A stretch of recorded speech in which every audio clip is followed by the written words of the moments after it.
Herzlich willkommen bei Ruby Reisen. Es freut mich, euch heute die Reise Sardinien Korsika kurz vorzustellen. Am ersten Tag ist Schweiz Livorno auf dem Programm.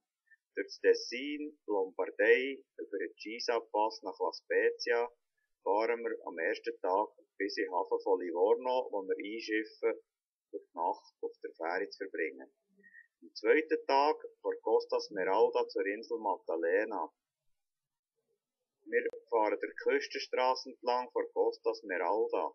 Tiefgrünes, türkisch farbiges Meer mit feinsandigen Stränden. Eine Inselrundfahrt auf Maddalena ist eigentlich der Höhepunkt vom Tag. Danach bleibt genug Tagesfreizeit und wir können schon gleich im Hotel Smeralda Beach einchecken. Am dritten Tag Tempio Gualura. Abwechslungsreiche Landschaften und Lebensgewohnheiten lernen wir dort kennen. Fahrt durch die eindrucksvollen Landschaften und die äußerst bizarren Granitformationen und dichten Korkeichenwälder und Weiden ist ein einmaliges Erlebnis. Am vierten Tag Bonifacio a Sciacco.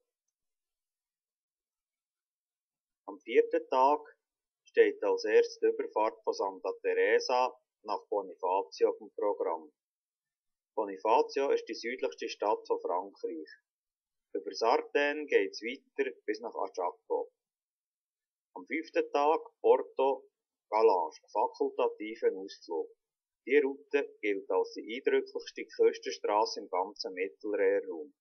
Die engen, kurvenreichen Strassen schlängeln sich eng am Berg entlang.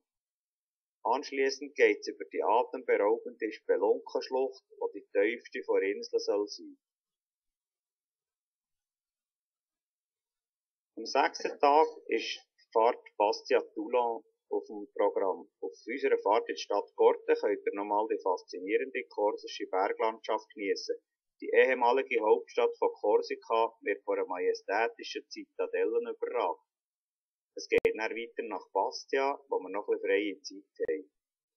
Gegen Abend ist die Fährüberfahrt zum Festland nach Toulon in Frankreich.